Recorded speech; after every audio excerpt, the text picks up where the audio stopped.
الحمد لله رب العالمين، والصلاة والسلام على سيد المرسلين وعلى آله وصحبه أجمعين. أما بعد، فعن أبي هريرة رضي الله عنه قال قال رسول الله صلى الله عليه وسلم: رغب أنف رجل ذكرت عنده فلم يصل علي، ورغم أنف رجل دخل عليه رمضان ثم انسلخ قبل أن يغفر له، ورغم أنف رجل أدرك عنده أبواه الكبر فلم يدخلاه الجنة. صدق نبينا رسول الله.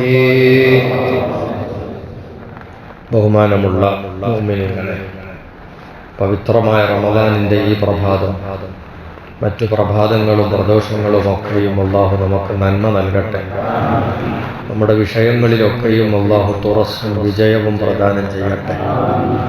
പലപ്പോഴായി നിങ്ങൾ കേട്ടിട്ടുള്ള വയലുകളിൽ പരാമർശമുള്ള ഒരു ഹദീസാണ് ഇന്ന് നിങ്ങളെ വായിച്ച് കേൾപ്പിച്ചത്.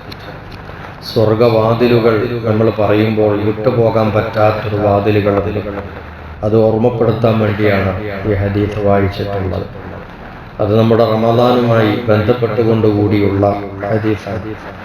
അബൂ ഹുറൈറ റളിയല്ലാഹു അൻഹുവിലൂടെ ഉദ്ധരിക്കപ്പെടുന്ന തിരുമൊഴി, അല്ലാഹുവിൻ്റെ ദൂതർ പറഞ്ഞു: റഗിമ അൻഫു റജുലിൻ ദുകിർതു ഇൻദഹു ഫലം യുസല്ലി അലയ്യ. ഒരാളുടെ ജീവിതത്തിൽ വമ്പൻ പരാജയവും നഷ്ടവും സംഭവിച്ചിട്ടുണ്ട്. ഏതൊരാളാണ് അദ്ദേഹം? ദുകിർതു ഇൻദഹു, അവന്റെ സമീപത്ത് വെച്ച് എന്നെ പറ്റി പറയപ്പെട്ടു, പക്ഷെ ഫലം യുസല്ലി അലയ്യ, ഒരിക്കൽ പോലും അവൻ എൻ്റെ മേൽ സ്വലാത്ത് ചൊല്ലിയില്ല. അപ്പൊ എൻ്റെ പേര് പറയപ്പെട്ടിട്ട് എന്നെ സംബന്ധിച്ച് പരാമർശം ഉണ്ടായിട്ട് എന്നോടുള്ളൊരു കടപ്പാട് അറിയിക്കുന്ന ഒരു മുദ്രാവാക്യം, ഒരു മന്ത്രമാണ് സ്വലാത്ത്. ആ സ്വലാത്ത് അവൻ ചൊല്ലിയില്ല. അങ്ങനത്തെ ആൾക്ക് വമ്പ നഷ്ടവും പരാജയം സംഭവിച്ചിരിക്കുന്നു. വറഗിമ അൻഫു റജുലിൻ ദഖല അലൈഹി റമളാൻ ثم انسلخ قبل ان يغفر له. അതുപോലെ മറ്റൊരാളും വമ്പൻ നഷ്ടത്തിലും പരാജയത്തിലുമായിരിക്കുന്നു. ആരാണത്? അദ്ദേഹത്തിലേക്ക് റമളാൻ ആഗതമായി. അങ്ങനെ വന്ന റമളാൻ അതുപോലെ കഴിഞ്ഞു കടക്കുകയും ചെയ്തു. ഖബല അൻ യുഗ്ഫറ ലഹു, ഇവന് പാപം പുറക്കപ്പെടുന്നതിൻ്റെയും മുമ്പ്. റമളാൻ മാസം പുണ്യമാസമാണ്, വസന്തകാലമാണ്. ആ കാലത്ത് കഴിയുന്നത്ര വാരിയെടുക്കേണ്ടതാണ്. പക്ഷെ ആ റമളാൻ വന്നു, അത് കഴിഞ്ഞു പോയി. പക്ഷെ അതിനിടയിലൊന്നും ഈ മനുഷ്യന് പാപം പൊറുക്കാൻ, ചോദിക്കാനോ പുറത്തു കിട്ടാനോ അതിനൊന്നും സാഹചര്യം ഉണ്ടായില്ല. അതിനൊന്നും നിന്നില്ല. എന്ന് വെച്ചാൽ റമളാൻ ഉപയോഗപ്പെടുത്താതെ, വേണ്ടതുപോലെ മുതലാക്കാതെ ആ റമളാൻ കഴിഞ്ഞു പോയി. ഇവനിക്ക് നഷ്ടം. അങ്ങനത്തെ ആൾക്ക് റമളാൻ വന്നിട്ട് ഉപയോഗപ്പെടുത്താൻ കഴിയാത്തവർക്ക് വമ്പൻ നഷ്ടവും പരാജയവും സംഭവിച്ചിരിക്കുന്നു. വറഗിമ അൻഫു റജുലിൻ, മൂന്നാമതും പറയുന്നു, വേറൊരാളും അമ്പേ പരാജയത്തിലാണ്, വമ്പൻ നഷ്ടത്തിലും പരാജയത്തിലുമാണ്. ആരാണത്? അദറക ഇൻദഹു അബവാഹുൽ കിബറ, അവന്റെ അടുക്കൽ അവന്റെ മാതാവും പിതാവും വാർദ്ധക്യമെത്തിയവരായി. പക്ഷെ ഫലം യുദ്ഖിലാഹുൽ ജന്ന, ആ ഉമ്മയും ബാപ്പയും ഇവനെ സ്വർഗത്തിൽ കടത്തിയില്ല.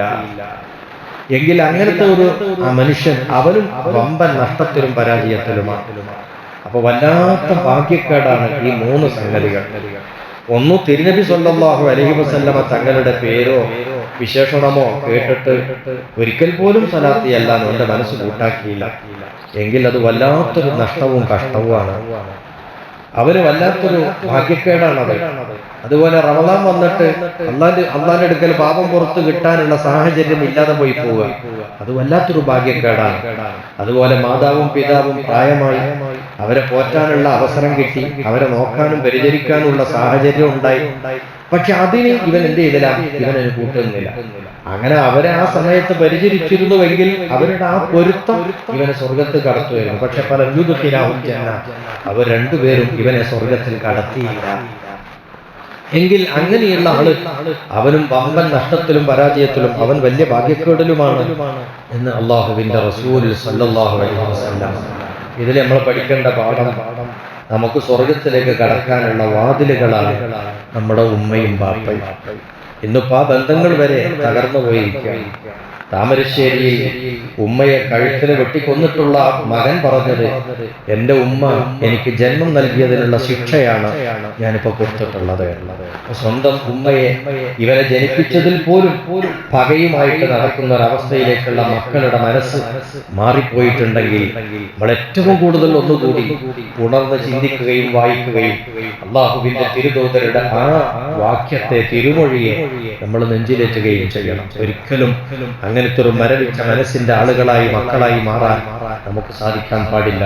അള്ളാഹു നമ്മളെയൊക്കെയും കാത്തുരക്ഷിക്കട്ടെ. നമുക്ക് സ്വർഗത്തിൽ പോകാനുള്ള വാതിലാണ് നമ്മുടെ ഉമ്മയും നമ്മുടെ വാപ്പയും. അവരോട് നമ്മൾ എത്ര കടപ്പാട് പുലർത്തിയാലും അത് അധികമാവില്ല. അവരെ വലിയ ബഹുമാനം, അവരോട് വലിയ സ്നേഹം നമുക്കുണ്ടാവണം. ബഹുമാനപ്പെട്ട ഇബ്നു അബ്ബാസ് റളിയല്ലാഹു അൻഹുമാ പറയുന്നു, മാമിൻ മുഅ്മിനിൻ, ഏതൊരു സത്യവിശ്വാസിയും ലഹു അബവാനി, അവനക്ക് മാതാപിതാക്കളുണ്ട്, ഫയുസ്ബിഹു വയുംസി വഹുവ മുഹ്സിനുൻ ഇലൈഹിമാ, അവന്റെ പ്രഭാതവും അവന്റെ പ്രദോഷവും ഒക്കെ ആ മാതാപിതാക്കൾക്ക് നന്മ ചെയ്തുകൊണ്ടാണെങ്കിൽ ഇല്ലാ ഫതഹല്ലാഹു ലഹു, അല്ലാഹു അവന് തുറക്കുക തന്നെ ചെയ്യും, ബാബൈനി മിനൽ ജന്ന, സ്വർഗ്ഗത്തിലേക്ക് 2 വാതിലുകൾ അല്ലാഹു തുറക്കുക തന്നെ ചെയ്യും എന്ന് മഹാനവറുകൾ പറയാം. അപ്പൊ നമുക്ക് സ്വർഗത്തിലേക്കുള്ള വാതിലാണ് നമ്മുടെ ഉമ്മയും വാപ്പയും എന്ന് തിരിച്ചറിയുകയും അവരുടെ എന്തെങ്കിലും പ്രായാധിക്യം കൊണ്ടുണ്ടാകുന്ന സ്വഭാവ മാറ്റങ്ങൾ, ആ മാറ്റങ്ങളെയൊന്നും വെറുപ്പോടുകൂടി നമ്മൾ സമീപിക്കാൻ പാടില്ല. മാതാപിതാക്കൾക്ക് ഗുണം ചെയ്യണം, അവർക്ക് വലിയ നേട്ടമുണ്ട്. എന്താണ് ഈ മാതാപിതാക്കൾക്ക് ഗുണം ചെയ്യാൻ വന്നത്? അടിസ്ഥാനപരമായി 3 കാര്യങ്ങളാണ് മാതാപിതാക്കൾക്ക് ഗുണം ചെയ്യുക എന്നതിൻ്റെ ആ വിഷയത്തിലായിട്ടുള്ളത്. ഒന്ന്, അത്താഅത്തുൽ ഹുമാ, മാതാവിനും പിതാവിനും അനുസരിക്കുക. നമ്മൾ അല്ലാഹു റസൂലിനെ അനുസരിക്കുക എന്നാണ് പറയാം. പക്ഷെ ഇത് മുഅ്മിനെ സംബന്ധിച്ചിടത്തോളം അല്ലാഹുവും റസൂലിനും വഴിപ്പെട്ടാൽ മാത്രം മതിയോ? മാതാപിതാക്കൾക്ക് വഴിപ്പെടണം, അനുസരിക്കണം, അവർ പറയുന്നത് കേൾക്കണം. ഇന്നിപ്പോ ചെറിയ മക്കൾ പോലും മാതാവോ പിതാവോ എന്തെങ്കിലും ചില വിഷയത്തിൽ ഗുണദോഷം നടത്തുമ്പോൾ അത് അങ്ങനെ എന്റെ മോനെ ഇങ്ങനെയാന്ന് പറഞ്ഞാൽ പോയിട്ട് കയറെടുത്ത് തോന്നിച്ചാവുന്ന കാലം. ഇനി അഥവാ അങ്ങനത്തെ ഒരു കുരുത്തക്കേട് കുട്ടിയുടെ ഭാഗത്തു നിന്ന് ഉണ്ടായാൽ അതിന്റെ പേരിൽ മാതാപിതാക്കളെ അറസ്റ്റ് ചെയ്ത് ജയിലിലിടുന്ന കാലം. കാരണം മാതാപിതാക്കൾ മക്കളോട് അങ്ങനത്തെ ഒരു വാക്കേ പറയാൻ പറ്റില്ല എന്ന രൂപത്തിൽ. വാസ്തവത്തിൽ മാതാവും പിതാവും മക്കളോട് പറയുന്നത് അവരുടെ നന്മക്ക് വേണ്ടിയിട്ടാണ്. അവർക്ക് 2 സമ്പത്തുകൾ നമ്മളെക്കാളുണ്ട് എന്ന് മനസ്സിലാക്കണം. ഒന്ന്, അനുഭവ സമ്പത്താണ്. മക്കളാകുന്ന നമ്മളെക്കാൾ എത്രയോ നേരത്തെ ഭൂമിയിൽ ജീവിച്ചവരാണ്. അവർക്കൊരുപാട് അനുഭവങ്ങളുണ്ട്. അനുഭവ സമ്പത്ത് എന്ന് പറയുന്ന ഒരു സമ്പത്ത് അവർക്കുണ്ട്. പിന്നെ ഇത്രയും കൊല്ലം അവർ ജീവിച്ച് പ്രാക്ടീസ് ചെയ്തിട്ടുള്ള പരിചയ സമ്പത്ത് എന്ന് പറയുന്ന 2ാമത്തെ ഒരു സമ്പത്ത് കൂടിയുണ്ട്. ഈ അനുഭവ സമ്പത്തും പരിചയ സമ്പത്തും ആർക്കൊക്കെ ഉണ്ടോ അവരെയൊക്കെ മാനിക്കണം. ചില ജൂനിയർ സീനിയർ വരുമ്പോൾ സ്വാഭാവികമായും ജൂനിയേഴ്സിനെ സംബന്ധിച്ചിടത്തോളം അവരെക്കാൾ എത്രയോ അനുഭവ സമ്പത്തും പരിചയ സമ്പത്തും അവരുടെ സീനിയേഴ്സ് ആയിട്ടുള്ള ആളുകൾക്കുണ്ടാവും. അത് ഉദ്യോഗതലത്തിലായാലും പഠനതലത്തിലായാലും വേറെ ഏത് തലത്തിലായാലും. അപ്പൊ എന്തായാലും നമ്മളെക്കാൾ കൂടുതൽ മുന്നേയുള്ള ആളുകളെ നമ്മൾ എപ്പോഴും മാനിക്കുകയും ബഹുമാനിക്കുകയും അവരെ പരിഗണിക്കുകയും ഒക്കെ വേണം. എന്നല്ലാതെ ഞാനാണ് കുറച്ചു സാർ എന്ന് വിചാരിച്ചു പോകാൻ പാടില്ല. നമുക്ക് മുമ്പേ ഉള്ളവരാണ്. 2 സമ്പത്ത് അവരെടുത്തുണ്ട്. ഒന്ന് അനുഭവ സമ്പത്ത്, 2 പരിചയ സമ്പത്ത്. അപ്പൊ ഇത് നമ്മുടെ മാതാപിതാക്കൾക്കും ഉണ്ട്. 2 സമ്പത്തുള്ള ആളുകളാണ്. അപ്പൊ അവരുടെ ഉപദേശം ചിലപ്പോൾ നമുക്ക് കയ്പായിട്ട് തോന്നും, അരോചകമായിട്ട് തോന്നും. പക്ഷെ അതല്ല, നമ്മുടെ നന്മക്ക് വേണ്ടി അവരുടെ അനുഭവം വെച്ചും അവരുടെ പരിചയം വെച്ചുമാണ് പറയുന്നത് എന്ന് ചിന്തിക്കണം. അപ്പൊ അവർക്ക് അനുസരിക്കുക, അവർക്ക് വഴിപ്പെടുക എന്നുള്ളതാണ് മാതാപിതാക്കൾക്ക് ഗുണം ചെയ്യുന്നതിന്റെ അടിസ്ഥാനപരമായ 1ാമത്തെ കാര്യം. 2, ഒത്തൽബിയത്തു അവാമിരിഹിമ, അവരുടെ ആജ്ഞകൾ സാധിക്കുക, അവരുടെ കാര്യങ്ങൾ, അവരുടെ ആവശ്യങ്ങൾ എന്താണോ ആ ആവശ്യങ്ങളെ നമ്മൾ സാഫല്യപ്പെടുത്തുക, അവരുടെ കൽപ്പനകൾ ശിരസാവഹിക്കുക എന്നൊക്കെ പറയും. അവരെന്താണോ ആവശ്യപ്പെടുന്നത് ആ ആവശ്യം നിറവേറ്റി കൊടുക്കുക. 3ാമത്തെ ഘടകം, അവർക്ക് ആവശ്യം വരുമ്പോൾ നമ്മുടെ ധനം അവർക്ക് വേണ്ടി ചെലവഴിക്കുക. മാതാവിനും പിതാവിനും വേണ്ടി നമ്മുടെ ധനം ചെലവഴിക്കുക. ഇൻഫാഖു അലൈഹിമ ഇൻദൽ ഹാജ, ആവശ്യം വരുമ്പോൾ. പാപ്പാക്ക് അസുഖം വന്നോ, ചികിത്സിക്കാൻ വേണ്ടി നമ്മൾ പണം ചെലവാക്കുക. വാപ്പാക്ക് വേറെ എവിടെയെങ്കിലും പോണോ, അതിന്റെ ചെലവ് നമ്മൾ വഹിക്കുക. ഇങ്ങനെ അവർക്ക് വേണ്ടി ചെലവഴിക്കുക. ഇങ്ങനെ 3 ഘടകങ്ങളാണ്. ബാക്കി എല്ലാ വിശേഷങ്ങളും കാര്യങ്ങളും ഒക്കെ ഇതിന്റെ പിന്നാലെ വരുന്നതാണ്. അപ്പൊ അതുകൊണ്ട് നമ്മൾ ഈ കാര്യം ശ്രദ്ധിക്കേണ്ടതുണ്ട്. ഈ മാതാപിതാക്കൾ ആരായിരുന്നു? നമ്മളെ ചെറുപ്പത്തിൽ എത്രയോ വാത്സല്യത്തിൽ വളർത്തിയവരാണ്. അത് നമ്മൾ തിരിച്ചറിയണം. തിരിച്ച് പകരം നമുക്ക് അങ്ങോട്ട് കൊടുക്കാനുള്ളത് അവരുടെ വാർദ്ധക്യ സാഹചര്യത്തിൽ നമ്മൾ അവരെ പരിചരിക്കുക. കുട്ടികളെ മുതിർന്ന മാതാപിതാക്കളെ എങ്ങനെ പരിചരിക്കുന്നുവോ അതിനേക്കാൾ കഷ്ടത്തിലാണ് ഈ മാതാപിതാക്കൾ വയസ്സായാൽ അവരെ പരിചരിക്കേണ്ടി വരെ. രണ്ടും ഒരുപോലെ തുല്യ അളവിലെന്ന് പറയാൻ പറ്റില്ല. എന്തുകൊണ്ട്? ചില വ്യത്യാസങ്ങളുണ്ട്. ഈ മാതാപിതാക്കൾ മക്കളെ പരിചരിക്കുന്നതും അവരെ പോറ്റി സ്നേഹവാത്സല്യത്തോടുകൂടി വളർത്തുന്നതും പ്രതീക്ഷയോടുകൂടിയാണ്. ഈ മക്കള് വളർന്ന് വലുതായി എനിക്ക് അങ്ങനെ കിട്ടണം, ഇങ്ങനെ കിട്ടണം, അങ്ങനെ ഗുണമുണ്ടാവണം, ഇങ്ങനെ ഗുണമുണ്ടാകണം, ഈ മക്കളെ കൊണ്ട് ഞാൻ ജയിക്കണം, വിജയിക്കണം, ഇങ്ങനെ തുടങ്ങിയിട്ടുള്ള ഒരുപാട് പ്രതീക്ഷ ഈ മക്കളിലുണ്ട്. അങ്ങനെയാണ് ഈ മക്കളോട് വാത്സല്യം കാണിക്കുന്നത്. അത് സമയത്ത് തിരിച്ച് ഈ മക്കൾ വലുതാവുമ്പോൾ മാതാപിതാക്കൾ വാർദ്ധക്യത്തിലാവും. ആ സമയത്ത് തിരിച്ച് പരിചരിക്കുന്നത് എങ്ങനെയാ? പരിചരിച്ചിട്ട് ഈ വാപ്പയും ഉമ്മയും ഇങ്ങനെ എഴുന്നേറ്റ് വന്ന് വളരെ ഉഷാറായി എന്ന് നമുക്ക് അങ്ങനെ കിട്ടും ഇങ്ങനെ കിട്ടും വല്ല പ്രതീക്ഷയുണ്ടോ? ഇല്ല, നിരാശയാണ്. ഇത് നോക്കുന്തോറും പിന്നെ അങ്ങോട്ടേ പോകുന്നുള്ളൂ.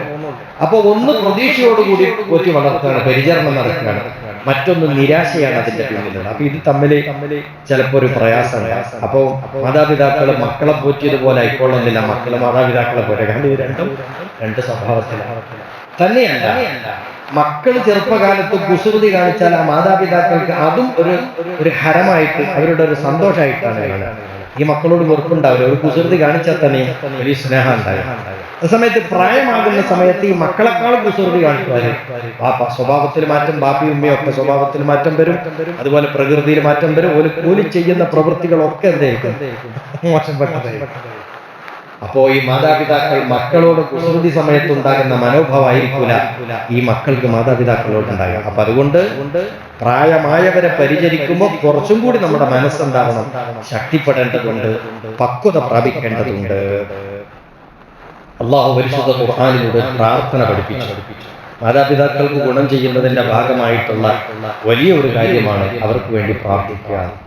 ആ പ്രാർത്ഥനയുടെ രൂപം തന്നെ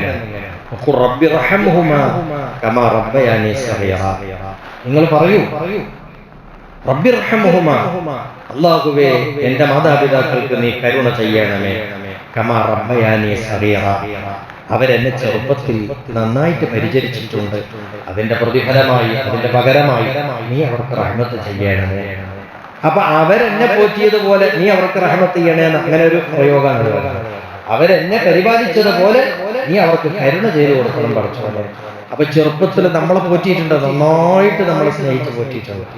പകരം അങ്ങോട്ട് നമ്മൾ എന്ത് ചെയ്യണം? അവരുടെ പ്രാർത്ഥന അതിന് തുല്യമായത് അല്ലാഹുവേ നീ റഹ്മത്ത് കൊടുക്കണേ എന്ന് പറഞ്ഞിട്ടുള്ള പ്രാർത്ഥന ഖുർആൻ പഠിപ്പിച്ചിട്ടുണ്ട്. അപ്പൊ ഈ ഒരു നമ്മളെ ബോധം ഉണർത്താൻ വേണ്ടിയിട്ടാണ് നമ്മളെ പോറ്റിയതാണ് അവര്, ഇനി നമ്മൾ അവരെ എന്നുള്ളൊരു പാഠം കൂടി ആ പ്രാർത്ഥനയിലുണ്ട്. നമ്മൾ ദ്വാരക്കുമ്പോഴൊക്കെ മാതാപിതാക്കൾക്ക് വേണ്ടി ദ്വാരക്കണം. ഒറ്റക്ക് ദ്വാരക്കുമ്പോൾ അങ്ങനെ ചിലപ്പോൾ നമ്മൾ പള്ളിയിൽ കുറച്ച് നേരം ഇരുന്ന് ജമാഅത്തിന് ഇഖാമത്ത് കൊടുക്കാൻ കുറച്ച് സമയമുണ്ട്. നമുക്കൊന്ന് വെറുതെ ഇരിക്കണ്ടല്ലോ, ഒരു കഥയില്ലാതെ ഇരിക്കണ്ട. ഇത്തിക്കാഫിന്റെ നെയ്യത്തോടുകൂടി പള്ളിയിൽ ഇരുന്നാലും നമുക്ക് ചെയ്യാവുന്നൊരു കാര്യം ഒന്നുകിൽ തസ്ബീഹ് ചൊല്ലുക, അല്ലെങ്കിൽ ദുആ ചെയ്യുക. ദുആർക്കുമ്പോൾ ഏറ്റവും ഫലവത്തായ ദുആ ആ സമയത്ത് നടത്താൻ നോക്കുക. ആകെ കുറച്ചൊരു മിനിറ്റോ 2 മിനിറ്റോ ഉള്ളത്. റബ്ബി ഗ്ഫിർ ലി വലിവാലിദയ്യ വലിജമീഇൽ മുഅ്മിനീന വൽ മുഅ്മിനാത്ത്. അർത്ഥസമ്പൂർണമായ ദുആയാണ്.